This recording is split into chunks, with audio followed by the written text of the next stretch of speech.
बिस्मिल्लाहिर्रहमानिर्रहीम। अस्सलाम वालेकुम। मैं हूं आली इशरत और आप देख रहे हैं एक्सप्लोरर टेक्नोलॉजी यूट्यूब चैनल।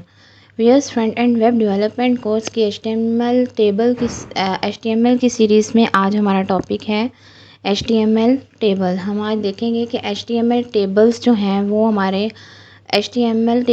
हमारे वेबसाइट में किस तरह से हमारे वेब पेज को क्रिएट करने के लिए यूज़ होते हैं। एक्चुअल में एचटीएमएल टेबल जो है वो बहुत ही एक इम्पॉर्टेंट टॉपिक है कि कोई डाटा हमने टेबुलर फॉर्म में मीन्स के टेबल की फॉर्म में अगर हमने व्यूज़ को शो करवाना हो, कोई शेड्यूल हो सकता है इसमें किसी क्लास का या कोई फ़ी स्ट्रक्चर वगैरह किसी यूनिवर्सिटी वगैरह का हो सकता है, इन सबको हम टेबल की सूरत में शो करवाते हैं। तो वो एचटीएमएल में हम किस तरह से उसकी कोडिंग करते हैं और इसके एट्रीब्यूट्स क्या होते हैं, ये सब चीज़ें आज डिटेल में हम आज की वीडियो में देखेंगे विद एग्जांपल।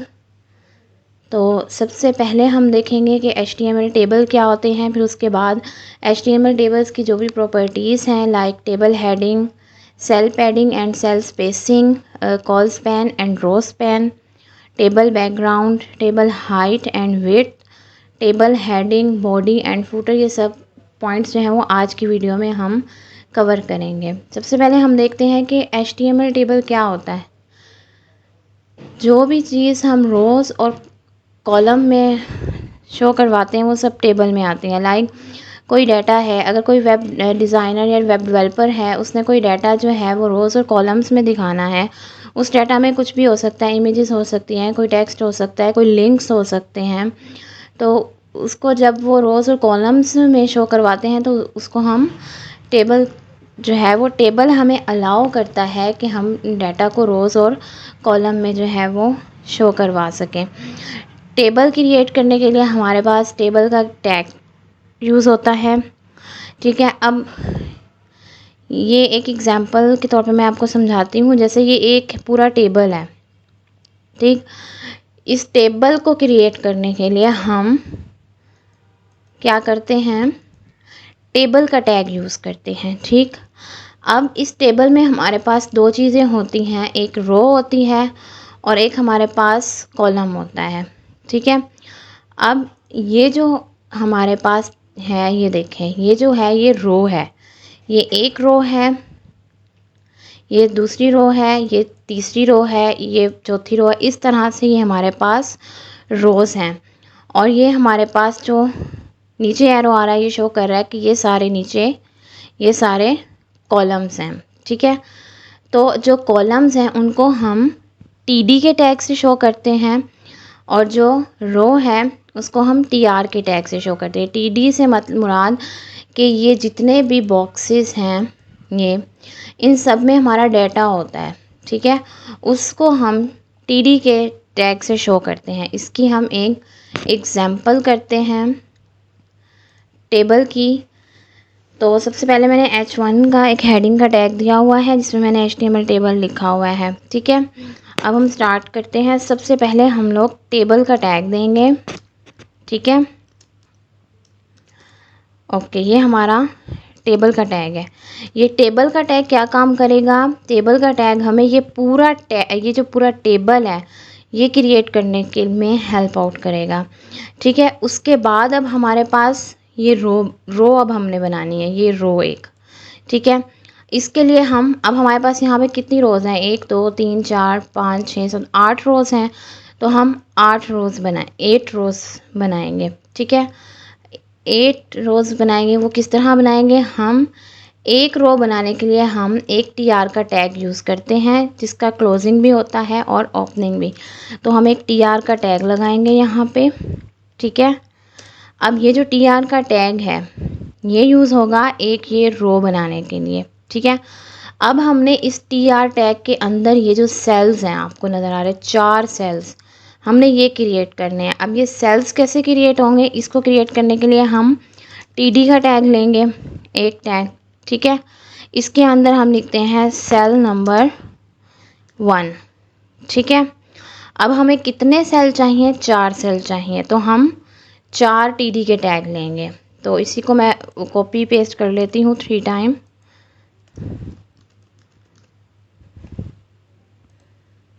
ठीक है, तो ये हमारे पास 4 जो हैं वो सेल आ गए, डेटा आ गए, क्योंकि इसके अंदर हमारे पास डेटा होता है। ठीक है, अब इसी तरह हमें 8 रोज़ चाहिए, तो हम यहाँ पे यही जो है 8 टाइम क्रिएट कर लेंगे। ज़रूरी नहीं है, मैं तो जस्ट आपको एग्जांपल के तौर पे समझा रही हूँ। 4 मैंने 4 जो हैं वो क्रिएट कर ली। ठीक है, इनकी जो है ये मैं नंबरिंग 4, ये हमारे पास 5, 6, 7, 8, इसी तरह इन सबको हम नंबरिंग दे देते हैं ताकि हमें क्लियर हो जाए सही तरह से। ठीक है, 10। ठीक, ओके।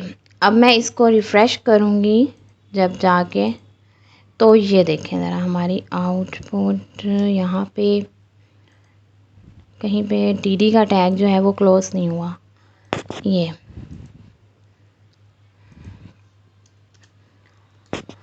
ठीक, अब हम इसको रिफ़्रेश करें तो ये देखें हमारा टेबल जो है वो इस तरह से शो हो रहा है हमें। ठीक, लेकिन टेबल जो है उसके बॉर्डर होते हैं। अगर आप टेबल को बॉर्डर देना चाहते हैं, गौर से सुनिएगा, अगर आप टेबल को बॉर्डर देना चाहते हैं तो उसके लिए हमारे पास टेबल टैग के अंदर जो प्रॉपर्टी यूज़ होती है, क्योंकि टेबल को जो भी हमने प्रॉपर्टी देनी होगी, स्टाइल देना होगा, वो प्रॉपर्टी जो है वो टेबल टैग के अंदर यूज़ होगी।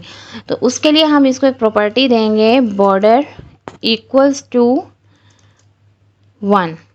ठीक है, तो इससे क्या होगा कि ये हमारा बॉर्डर क्रिएट हो गया।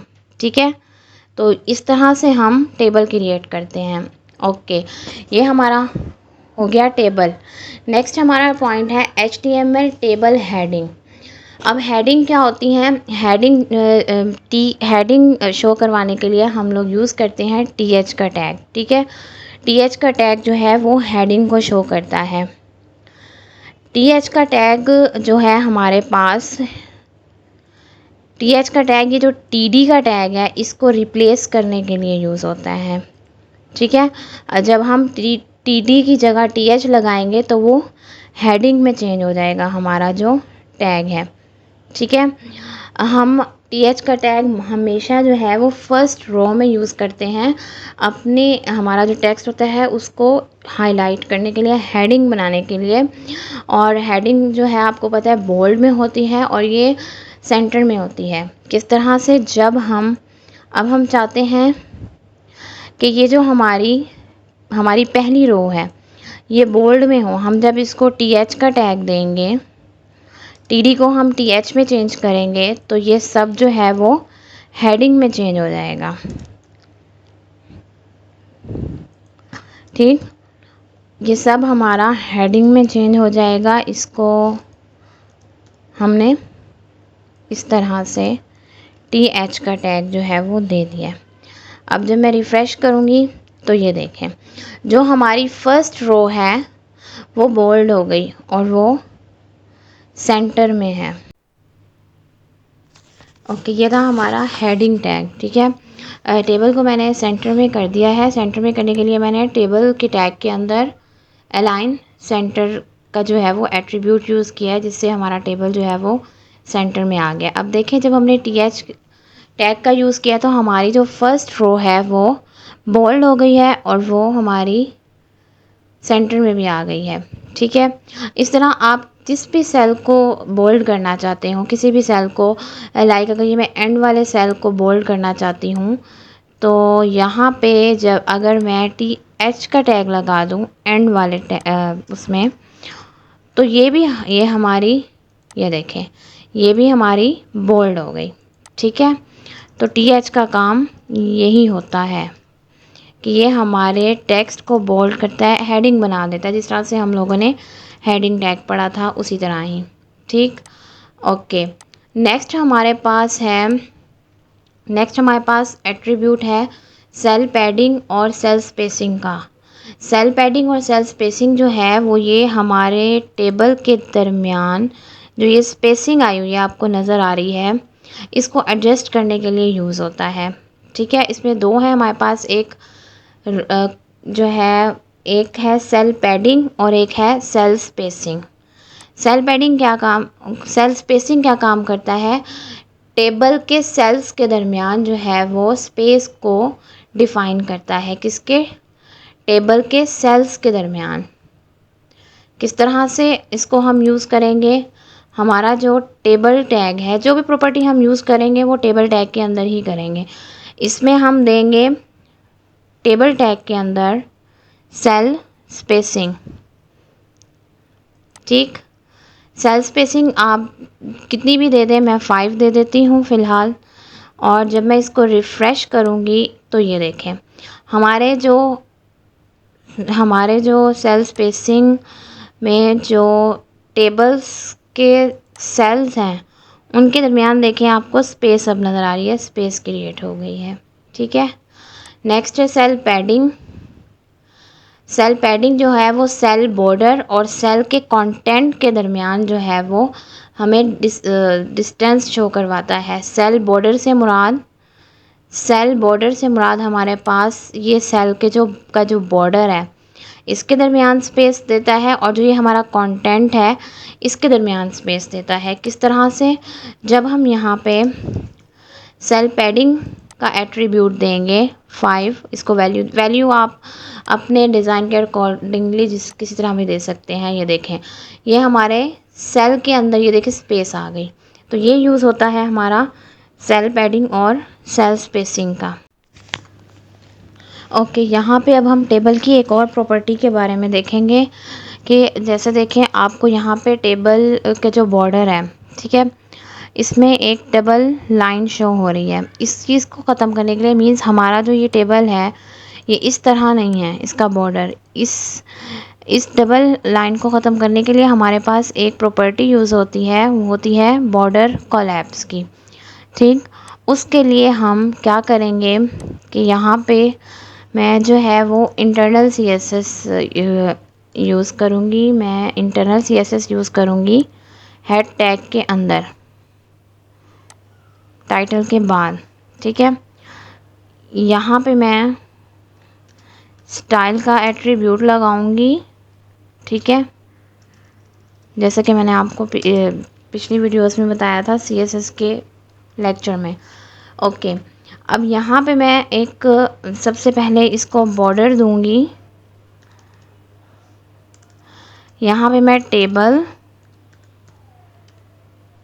TD और TR के टैग को, ठीक है, बॉर्डर दूंगी 1 पिक्सल सॉलिड ब्लैक।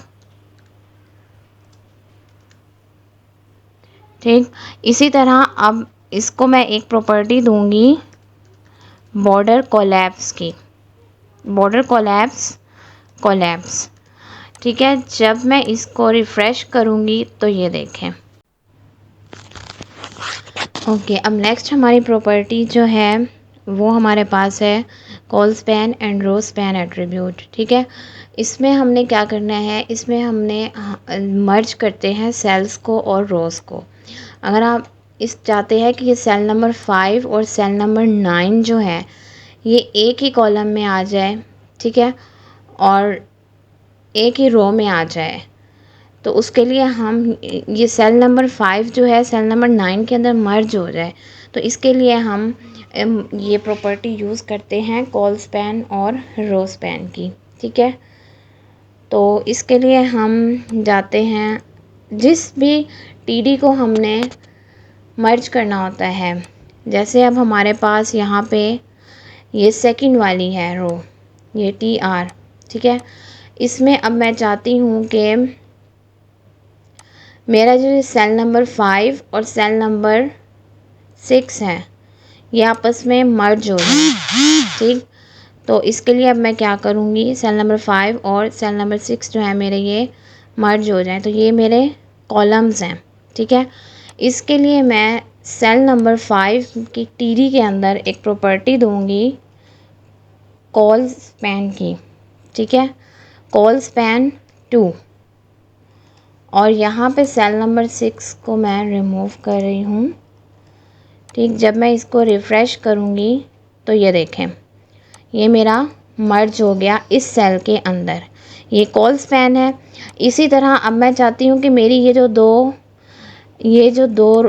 दो रोज़ हैं, ये सेल नंबर 9 और सेल नंबर 13 की, ये दोनों मर्ज हो जाएं। ठीक है, इसके लिए मैं क्या करूँगी, सेल नंबर 9 के अंदर मैं रो स्पैन का एक एट्रीब्यूट दूँगी, रो स्पैन 2, और ये सेल नंबर 10 को यहाँ से डिलीट कर दूँगी क्योंकि उसकी जगह वो उसको जो है वो मर्ज कर देगा। जब मैं इसको रिफ़्रेश करूँगी तो ये देखें, ये यहाँ पे इसके साथ मर्ज हो गई है।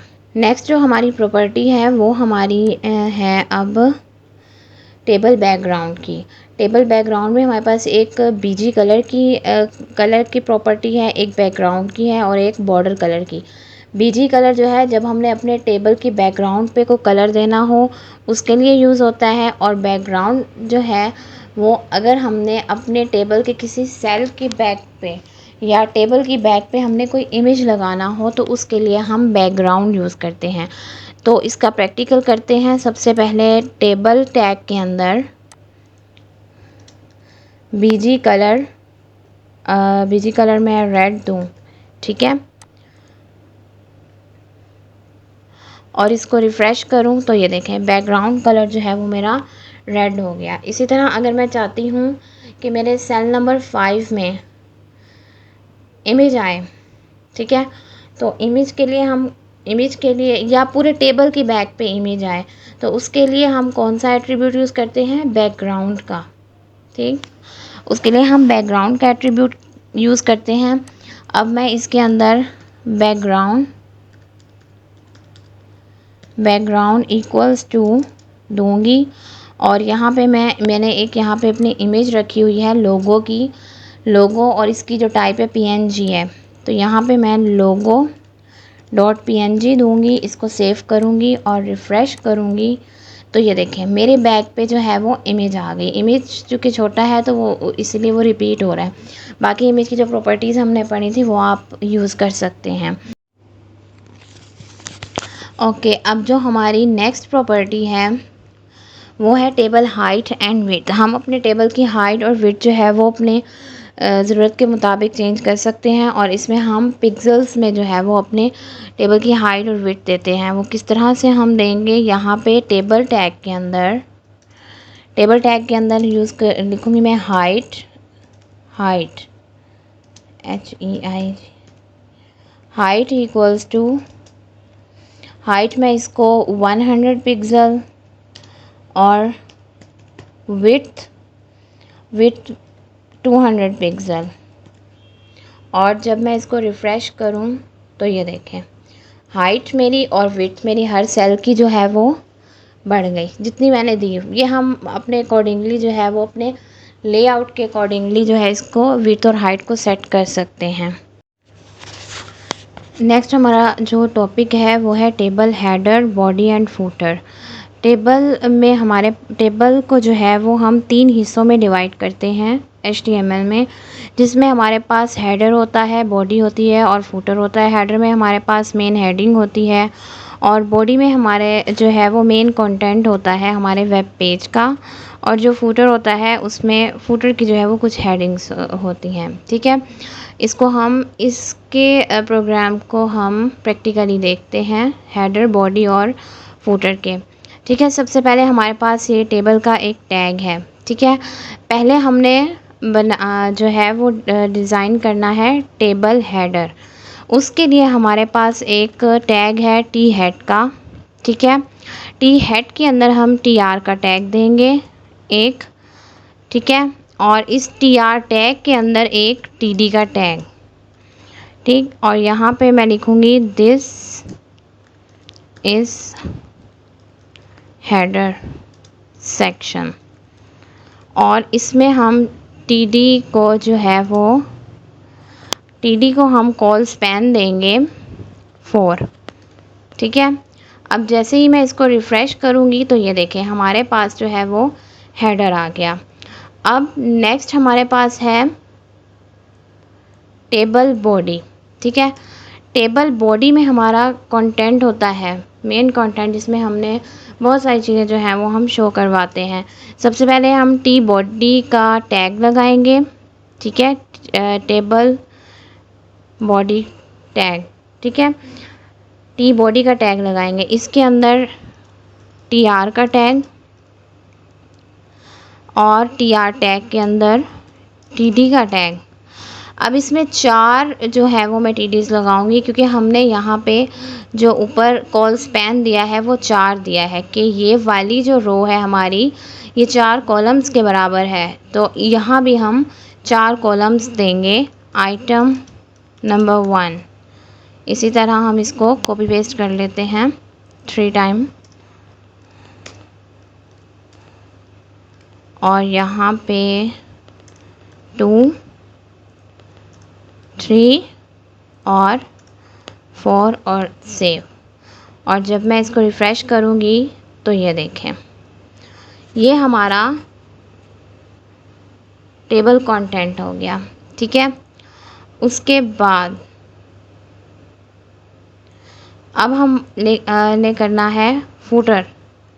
तो उसके लिए हमारे पास टैग है टी फूट का, इसके अंदर हम टी आर देंगे एक और टी आर के अंदर हम टी डी एक देंगे।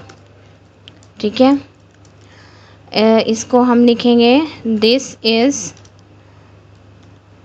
फूटर सेक्शन और इसके अंदर हम कॉल स्पैन देंगे 4 सेम जैसे हमने हेडर को दिया है। और जब हम रिफ़्रेश करेंगे तो ये देखें, ये हमारी आउटपुट आ गई। अब इसमें एक पॉइंट ये है कि ये जो हमारा टी बॉडी है, ठीक है, ये हमारा मोर देन 1 टाइम आ सकता है, क्योंकि हमारा बहुत सारा कंटेंट होता है। तो इसको हम एक बार फिर दोबारा जो है वो अगर मैं करूँ 3 टाइम और रिफ़्रेश करूँ तो ये देखें, जो हमारा टी बॉडी का टैग है वो, चूँकि उसमें हमारा मेन कंटेंट होता है, इमेजेस होती हैं, लिंक्स होते हैं, काफ़ी सारा डाटा होता है, तो उसको हम एक से ज़्यादा टाइम जो है वो यूज़ कर सकते हैं। तो ये था हमारा टेबल, HTML टेबल, जिसमें मैंने तमाम जितनी भी प्रॉपर्टीज़ हैं वो आपको इस लेक्चर में जो है वो डिटेल में बताई हैं।